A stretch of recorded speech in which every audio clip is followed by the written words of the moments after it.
That's right, 1.19 is finally out, meaning we finally get to explore all these features I will showcase in this video. So the first features we're looking at this update is actually all the mobs, and we'll start with the LA. Now the LA is one of Minecraft's most special mobs, as it's got a great ability to collect items for you. For example, I place one here, give it a diamond, chuck loads of diamonds right over here, and go all the way over here. It will fetch the items, and then it will return them to me. As you can see, yep, it will follow me, and then it will give them back, which is cool. And even better, if you sync it to a note block, chuck some diamonds over there, they'll pick the diamonds up, and instead, chuck it on the note block, which is great for sorting systems. And as well as this, LAs actually don't get damaged by you if they're holding an item you've given them. But as soon as you take it away, you can obviously kill them. But why would you want to? And to find the LAs, you have to find somewhere like a woodland mansion or a pillager outpost, and they will often spawn in the prisons. See, we've got one in here, and I believe there must be a few more. If I open this, yep, there's 2 in here. So there are actually 2 advancements related to the LAs, and the first one is called You've Got a Friend in Me, and you've got to chuck down some items. It doesn't have to be diamonds, it could be anything, and let it give it to you, and there we go, you've got a friend in me. Next, you have to give an LA a cake, use a note block, and it should bring it over to you. If it syncs to the note block, there it is.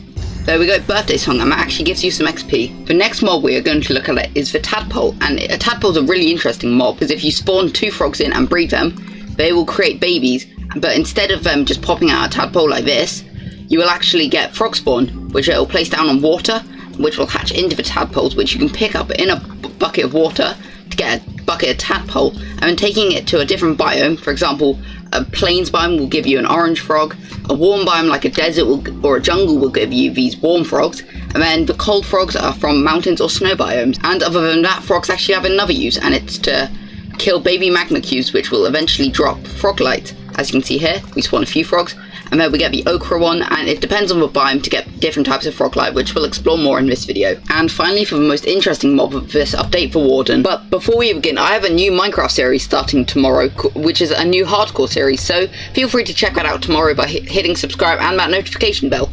And also, I'll be live soon after this video is uploaded, so feel free to check that stream out as well. And to find this mob, you must first find this place, the ancient city, which spawns in the deep dark biome. And to summon the Warden, you have to find a Skulk Shrieker, which should be just lurking around here. For example, there's one here, and if you activate it 3 times, a Warden will spawn. And before fighting the Warden, make sure you have actual good gear or it will destroy you. And here it is for Warden.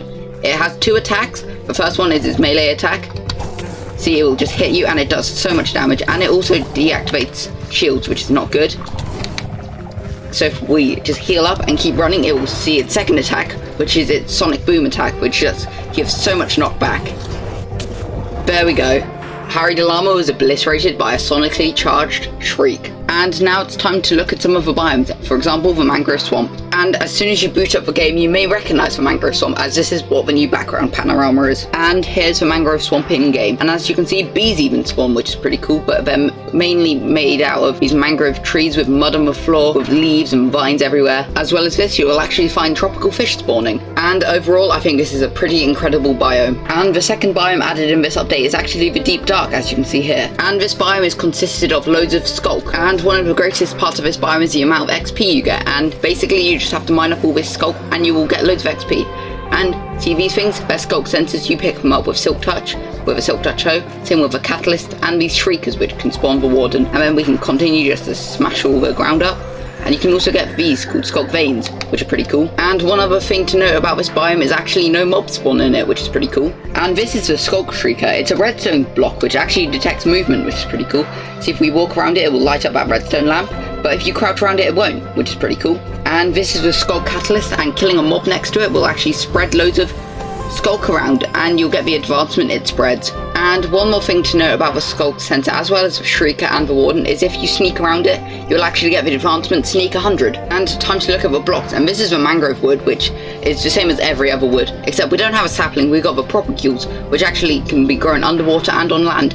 And we've got the mangrove roots and the muddy mangrove roots, which are a combination of mangrove roots and mud. And these are all the items you can craft from mangrove wood, with the doors, trapdoors, boats, and the new boat chest, which we'll look at soon. Next up, we've got the blocks from frogs, which we've already covered. And then we've got the reinforced deep slate, which is like a portal type block, which we don't know what it does yet, and it takes ages to break. Next, we've got all the mud type of blocks, including regular mud, muddy mangrove roots, packed mud, which can be crafted with 1 mud and a piece of wheat, and then mud bricks, which are a combination of 4 packed mud and that can be crafted into walls, stairs and slabs. Next up, we've got one of my favourite features of this update, and it's waterloggable leaves. Basically, placing water bucket on leaves will just waterlog them. Next up, we've got the Skulk family of blocks, but we've already looked at that. And now we're moving on to items. Next, we've got the echo shards, which can be found in ancient city chests, and 8 of them combined with a compass can craft the recovery compass, where basically, if I go over here and die, the recovery compass will point to where I died. So it's a great way to get your items back. Next up, we've got disc fragments, which also spawn in the ancient city chests, and 9 of them combined in a crafting table can craft this disc 5 by Samuel Aberg. And next up, we've actually got a new enchantment called Swiftness, and basically what this enchantment allows you to do is crouch at normal walking speed, which is pretty cool. So see, we're walking and then we're crouching and it's the same speed. And this can also be found in ancient city chests. Next, we've got the boat chest, which is a combination of a boat and a chest, obviously, and basically placing it down will allow you to have an extra inventory whilst riding a boat around. And next, we've got a pretty fun item called the Gohon. Now, the Gohon can actually be obtained in 2 ways. Either the goat rams one of these types of blocks, like log, stone, packed ice, iron, copper or emerald ore, or you can actually find them in pillager outpost chests. And the cool thing is, 4 of these Gohons are obtained from regular goats, and the 4 others are obtained from screaming goats. And as you can see, one goat actually did just drop a horn, and it's called Admire. And honestly, these items are pretty funny to play around with. And I think one of the funniest things about this feature is now goats can actually have 1 horn or even no horns. But that is going to be it for this video. Make sure to subscribe, and remember, I am going to be live soon after this video releases, so make sure to check out that live stream. But I'm going to end it here. Thanks for watching, and I'll see you guys next time. Goodbye, everyone.